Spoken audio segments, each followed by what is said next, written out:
Bienvenue et merci de me rejoindre dans cette nouvelle vidéo. J'espère que vous allez toujours bien et que vous êtes toujours en bonne santé.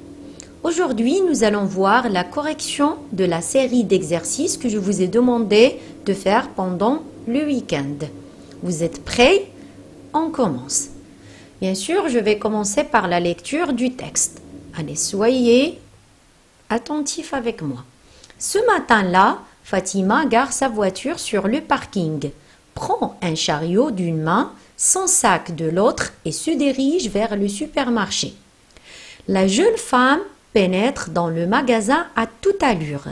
D'abord, elle file au rayon froid pour s'approvisionner en produits de crèmerie. Ensuite, elle passe à l'étagère des sucreries pour satisfaire les besoins de ses enfants. Elle finit par se trouver dans le lieu des boissons et charge un pack de bouteilles d'eau. Elle se demande quel livre voulait Karim. Après une course dans les rayons, elle trouve l'ouvrage et le glisse dans le caddie. Elle s'arrête devant les téléphones et prend une recharge pour le portable de Leila. Enfin, elle regagne la caisse et vide ses courses sur le tapis roulant, les paie et repart vers la voiture. Je vais faire maintenant une deuxième lecture, cette fois-ci pour vous expliquer les mots qui sont un peu difficiles. Donc, ce matin-là, Fatima gare sa voiture sur le parking. Gare, c'est le verbe garer, c'est-à-dire elle stationne sa voiture. Prend un chariot d'une main, son sac de l'autre et se dirige vers le supermarché. Se diriger, c'est-à-dire elle part, elle va. La jeune femme pénètre dans le magasin à toute allure. Pénètre, c'est le verbe pénétrer, c'est-à-dire elle entre dans le magasin comment? À toute allure. À toute allure, c'est-à-dire rapidement. Voilà. D'abord, elle file au rayon froid pour s'approvisionner en produits de crèmerie. C'est-à-dire d'abord, elle passe au rayon, l'étalage là où il y a tous les produits de crèmerie, où il y a de la crème, pour s'approvisionner, c'est-à-dire pour prendre la quantité de ces produits-là dont elle a besoin. Ensuite, elle passe à l'étagère des sucreries, donc tous les produits qui sont riches en sucre pour satisfaire les besoins de ses enfants. Elle finit par se trouver dans le lieu des boissons et charge un pack de bouteilles d'eau. Voilà, elle achète des bouteilles d'eau. Elle se demande quel livre voulait Karim. Après une course dans les rayons, elle trouve l'ouvrage et le glisse dans le caddie. Le caddie, c'est-à-dire le chariot, là où on met nos achats quand on est dans un supermarché. Elle s'arrête devant les téléphones et prend une recharge pour le portable de Leila. Enfin, elle regagne la caisse et vide ses courses sur le tapis roulant. Donc, elle regagne, c'est-à-dire elle se dirige sur la caisse. Pourquoi faire? Pour vider bien sûr ses courses. Les courses ici, c'est-à-dire les achats qu'elle vient d'effectuer. Sur le tapis roulant, les paie, c'est le verbe payer, donc elle paie de l'argent et repart vers sa voiture. Voilà. Donc, la première partie des exercices porte sur la compréhension de l'écrit. Je vous ai demandé de choisir un titre. Je m'excuse, je vous ai demandé de choisir un titre pour votre texte. Bien sûr, vous devez savoir qu'il y a un ensemble de critères normalement qu'on doit respecter pour bien choisir son titre. Par exemple, vous devez choisir un titre qui est court, qui ne dépasse pas au maximum 3 mots. Donc, 3 mots, c'est vraiment suffisant. Il faut qu'il soit aussi un titre qui est accrocheur. Qu'est-ce que ça veut dire accrocheur? C'est-à-dire qui attire l'attention des lecteurs. Sans oublier de choisir un titre, bien sûr, qui va refléter l'idée générale du texte, bien évidemment. Pour la deuxième question, je vous ai demandé où se trouve la jeune femme. Cite au moins 2 produits qu'elle a achetés. Quand on pose une question avec où, on demande le lieu. Eh bien, la femme se trouve au supermarché. Donc, l'endroit, c'est le supermarché. Au supermarché, c'est un complément circonstanciel de lieu. Pour les produits qu'elle a achetés, donc elle a acheté un pack de bouteilles d'eau et un livre. pour son fils Karim. La troisième question répond par vrai ou faux. Fatima gare sa voiture au bord de la rue, donc c'est faux. Fatima stationne sa voiture sur le parking, c'est vrai. Donne le synonyme du verbe pénétrer et du mot l'ouvrage.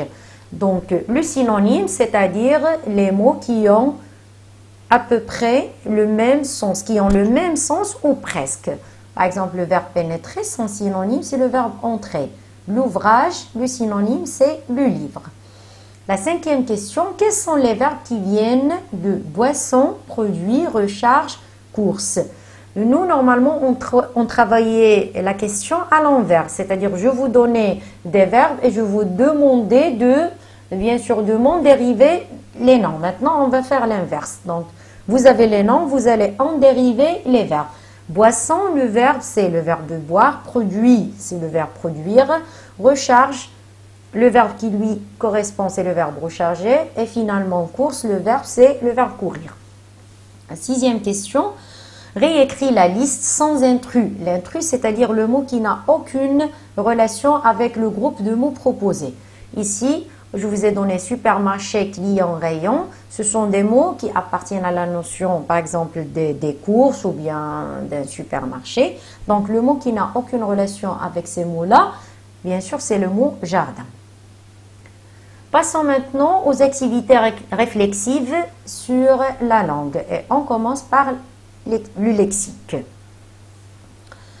Classe ces mots par ordre alphabétique. Bien sûr, cet exercice consiste à comparer les premières lettres de chaque mot. Si jamais on a, par exemple, des mots qui ont la même première lettre, qu'est-ce qu'on va faire dans ce cas-là? On va passer à la comparaison de la deuxième lettre. Si jamais ces mots-là possèdent les deux, c'est-à-dire premières lettres qui sont identiques, qu'est-ce qu'on va faire? On va comparer la troisième lettre et ainsi de suite. Donc, dans cet exercice-là, on a le cas le plus simple. Donc, des mots commençant par des lettres qui sont différentes. Donc, la réponse, c'est le verbe acheter, donc la lettre A, caddie, la lettre C, étalage, la lettre plutôt le E, payer, P, supermarché, S. Donc, c'est bien sûr en suivant l'ordre alphabétique. Pour la huitième question, donne le contraire des mots suivants. Soit vous allez trouver le contraire, parfois on peut vous poser la question autrement en vous demandant, par exemple, l'antonyme. L'antonyme, c'est-à-dire les mots qui sont de sens contraire. Froid, son antonyme chaud. Acheter, son antonyme, c'est vendre. Je porte à votre connaissance une remarque. Quand on parle des contraires ou bien des synonymes, si par exemple je vous propose un adjectif, son antonyme doit appartenir à la même classe grammaticale. C'est-à-dire, si je vous donne un adjectif, vous devez me donner un adjectif. Si je vous donne un adverbe, vous devez me donner un adverbe. Si c'est un verbe, son antonyme doit être un verbe, etc. D'accord? Pour la question numéro 9, donne un mot de la même famille que sucrerie, marchandise. Les mots de la même famille, pour former des mots de la même famille, on peut utiliser soit la suffixation, donc on va ajouter des suffixes aux mots, soit la préfixation en ajoutant des préfixes. Par exemple, pour le mot sucrerie, je vous ai proposé sucre. Voilà, on peut aussi faire l'adjectif sucré. C'est juste. Marchandise, on a marchand, marché, marchandage, marchander, et ainsi de suite. Tous ces mots-là sont de la même famille. D'accord? Et bien sûr, il faut qu'ils soient autour de la même notion de sens. Pour la grammaire maintenant, exprime la cause dans la phrase suivante. Vous avez « Les enfants sont joyeux, la maman a satisfait leurs besoins ». Pour exprimer la cause, on a vu bien sûr de différentes manières pour le faire. Soit vous allez utiliser tout simplement la conjonction de coordination car, comme ce que j'ai fait ici, les enfants sont joyeux car la maman a satisfait leurs besoins. Sinon, vous pouvez utiliser d'autres locutions exprimant la cause, comme, puisque, comme, parce que, vu que, étant donné que, etc. Comme, N'oubliez pas sa particularité et se place toujours en tête de la phrase, c'est-à-dire au début de la phrase. Si je veux l'utiliser, je vais dire comme les enfants, comme la maman a satisfait les besoins de ses enfants, ils sont joyeux. D'accord? Donc, il faut vraiment savoir où est la phrase où on exprime la cause, qu'on appelle la causale. D'accord? Pour ne pas confondre, bien sûr, entre les parties de la phrase. Les enfants sont joyeux parce que la maman a satisfait leurs besoins. Puisque la maman a satisfait les besoins de ses enfants, ils sont joyeux. Donc, bien sûr, on peut procéder à quelques modifications. Bien sûr, en fonction du mot qu'on va utiliser pour exprimer la cause. Donc, je vous ai donné quelques exemples concernant, bien sûr, cette tâche-là. Pour la 11e question, refais la phrase à la forme négative. On a deux formes. Vous avez la phrase à la forme négative, plutôt la phrase à la forme affirmative, vous avez la phrase à la forme négative. Ici, je vous ai dit, la jeune femme a payé la facture. Donc, la phrase à la forme négative, en utilisant ne pas, on va dire la jeune femme n'a pas payé la facture. Où est-ce que vous allez placer, bien sûr, le moyen de négation? Quand il s'agit d'une phrase là où il y a un verbe qui est conjugué à un temps composé, comme c'est le cas pour cette phrase-là, eh ben, on va mettre le ne pas entre l'auxiliaire, c'est-à-dire ne, l'auxiliaire plus pas. Donc, n'a pas payé. On ne va pas dire la jeune femme n'a payé pas la facture. C'est faux. Donc, n'a pas payé. Ici, on va faire une négation qui est simple en utilisant ne pas, mais faites gaffe si jamais on vous a donné, par exemple, les mots jamais, encore. Donc, ils ont des moyens de négation qui sont spéciaux. D'accord? Passons maintenant à la 12e question. Écrit au singulier. Les enfants sont émerveillés par les cadeaux. Donc, les enfants, le groupe nominal va être transformé au singulier. Ce changement-là va entraîner, bien sûr, une modification également au niveau du verbe, aussi bien qu'au niveau de l'attribut de sujet. Donc, les enfants sont émerveillés. Le déterminant, les va devenir L apostrophe parce que c'est un nom commençant par une voyelle. Enfant, l'enfant sans S, on va enlever la marque de pluriel, sans le verbe être au singulier et l'adjectif émerveillé, donc émerveillé sans S par le cadeau, voilà, ou bien par les cadeaux. Donc l'enfant est émerveillé par le cadeau. La question numéro 13. Transforme cette phrase au pluriel. Je vais payer par la carte bancaire, dit la maman. Donc, je, au pluriel, ça devient nous. Vais, ça devient allons, c'est le verbe aller. Je vais, tu vas, il va, nous allons, vous allez, ils vont. Payer par la carte bancaire. Donc, nous allons payer par la carte bancaire, disent les mamans. Dit la maman, au pluriel, disent. Je dis, tu dis, il dit, nous disons, vous dites, ils disent. La maman, les mamans. Voilà, donc toujours faites gaffe. Donc, quand je change le groupe nominal sujet, même le groupe verbal, bien sûr, va être modifié. Pour la conjugaison, mets les verbes entre parenthèses au temps indiqué. Nous, le verbe faire des courses au futur.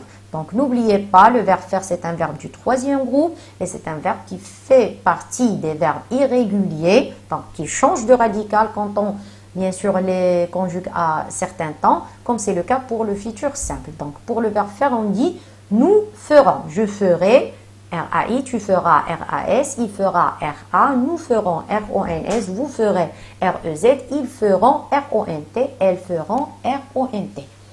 Donc, le futur simple, bien sûr, ici. Je m'excuse. La deuxième phrase, Fatima, le verbe pousser le chariot au passé composé. Donc, pour conjuguer un verbe au passé composé, il suffit de conjuguer l'auxiliaire être ou avoir au présent de l'indicatif auquel on rajoute le participe passé du verbe en question. Donc, le verbe pousser, c'est un verbe transitif, c'est-à-dire il admet un complément d'objet direct. Donc, il se conjugue avec l'auxiliaire avoir au temps composé et on va dire Fatima a, donc c'est elle, Fatima a poussé. Pousser, c'est le participe passé du verbe pousser. Et je tiens à vous informer que tous les participes passés des verbes du premier groupe se terminent avec E accent. Donc ici, on ne va pas accorder le participe passé parce qu'il se conjugue avec l'auxiliaire avoir. La phrase suivante, les clients, le verbe payer les factures au présent de l'indicatif. Donc payer, on avait vu la conjugaison des verbes qui se terminent avec Y, ER à l'infinitif, comme le verbe nettoyer, envoyer, etc. Donc payer, c'est la même chose. Donc je paye, donc on a la transformation du Y en AIE, donc en AI. Je paye, E, tu payes, AIES, il paye, AIE, nous payons, le YONS, vous payez, le YEZ, il paye, eh bien, paye, AIENT. La même chose que le verbe nettoyer, par exemple. Je nettoie, tu nettoies, il nettoie, nous nettoyons, vous nettoyez, il nettoie. Les marchandises, le verbe être, très cher, le conditionnel présent. Donc, je vous rappelle la règle pour conjuguer un verbe du conditionnel présent. Pour conjuguer un verbe au conditionnel présent, qu'est-ce qu'on fait? Eh bien, c'est le radical du verbe en question en futur simple plus les terminaisons de l'imparfait. Donc, pour bien maîtriser le conditionnel, il faut d'abord maîtriser le futur simple des verbes. Pour le verbe être au futur, on dit je serai, tu seras, il sera, nous serons, vous serez, ils seront. Maintenant, on va enlever les terminaisons du futur simple et on va rajouter les terminaisons bien sûr de l'imparfait qui sont AIS, AIS, AIT, IONS, IEZ, AIENT. De ce fait, on va obtenir la réponse suivante. Donc, les marchandises, si je veux remplacer ce groupe nominal sujet par un pronom personnel sujet, je vais choisir le pronom elle avec S. Donc, elle serait très chère. D'accord? Voilà. Pour l'orthographe, dans le pluriel des mots suivants. Feu, pneu, journal et chacal. Donc, pour le pluriel des noms qui se terminent par EU, généralement, ils se terminent par X, sauf les exceptions qu'on avait vues. Pneu, bleu, lieu, qui veut dire un poisson, pas lieu, qui est un endroit. Donc, feu, un feu, des feux avec X. Un pneu, des pneus avec S parce que il fait partie de la liste exceptionnelle dont je vous ai parlé. Pour le pluriel des noms en AL, le pluriel des noms en AL généralement en AUX, sauf quelques exceptions comme festival, carnaval, chacal, régal, récital, ébal et d'autres exceptions. Donc un journal, des journaux avec AUX, un chacal, des chacals avec S, parce qu'il fait partie aussi des mots exceptionnels. D'accord? Pour la question numéro 19, complète la phrase par peu, peu et peu. Donc, ces mots-là, on les appelle les homonymes. Pourquoi? Les homonymes, ce sont les mots qui se prononcent de la même façon, voilà, mais qui s'écrivent différemment. Donc, peu, c'est l'adverbe de quantité. J'ai mangé peu de chocolat, par exemple. Peu avec X. C'est le verbe pouvoir conjugué à la première ou à la deuxième personne de conjugaison au présent de l'indicatif. Peu avec T, c'est aussi le verbe pouvoir conjugué à la troisième personne de conjugaison. Voilà. Je peux, X, tu peux, X, il peut, T. Nous pouvons, vous pouvez, ils peuvent. J'ai acheté peu de marchandises. Donc ici, ce n'est pas question du verbe pouvoir. Au contraire, il s'agit de l'adverbe de quantité peu, dont le contraire est beaucoup. Donc, j'ai acheté beaucoup de marchandises. J'ai acheté peu de marchandises. Peu avec P-E-E. Pour la dernière question concernant l'orthographe, on rajoute la lettre muette qui manque. Donc, les lettres muettes, ce sont les lettres qui se trouvent à la fin d'un mot, qui sont visibles, qu'on voit, mais qui ne sont pas lues. On ne va pas les lire. Pour le mot client, on a un T. Pour le marchand, on a un D. Les noix, c'est le pluriel, c'est avec X. Et le navet, qui est un légume, avec le T. Pour la production écrite, remets en ordre les mots suivants pour construire la phrase. Donc, on a ne, les, discute, les, dans, pas, le, j'en, pris, supermarché. Donc, bien sûr, la phrase, c'est un groupe de mots commençant par une majuscule et finissant par une ponctuation forte comme le point, point d'interrogation, point d'exclamation ou encore les 3 points de suspension. Et bien sûr, et qu'il y a un sens.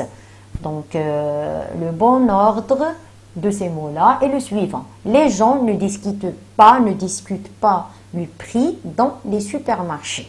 Donc, c'est ça la phrase. Pour la production écrite libre, par ses images, ses couleurs et ses textes intéressants, Karim a bien apprécié et aimé le livre que sa mère lui a offert. À ton tour, décris ton livre de français en 5 ou 6 lignes. Bien sûr, pour réussir votre production écrite, il faut bien sûr qu'elle comporte 3 parties distinctes, à savoir l'introduction, développement, conclusion. Vous devez bien sûr respecter le critère de la pertinence, c'est-à-dire vous devez répondre précisément à la consigne proposée. Vous devez structurer vos phrases, donc il faut qu'elles soient bien formulées. Il faut aussi respecter le critère de la cohérence entre les phrases, c'est-à-dire veiller à l'utilisation des mots de liaison qui sont convenables entre les différentes phrases de votre texte. Et en fin de compte, faites gaffe concernant les erreurs d'orthographe et bien sûr, présentez votre texte avec une écriture qui est lisible. Donc, c'est la fin de la vidéo. J'espère que ça vous a été bien sûr utile. Si vous l'avez aimé et si vous souhaitez d'autres vidéos, n'oubliez pas de faire un j'aime. Laissez un commentaire où vous allez bien sûr, soit vous allez me donner votre avis concernant la vidéo, soit vous allez me proposer quelque chose. Donc, ça me fera plaisir. Et n'oubliez pas de vous abonner à la chaîne et de partager avec vos amis. Donc, en fin de compte, merci bien de votre aimable attention et à une prochaine vidéo.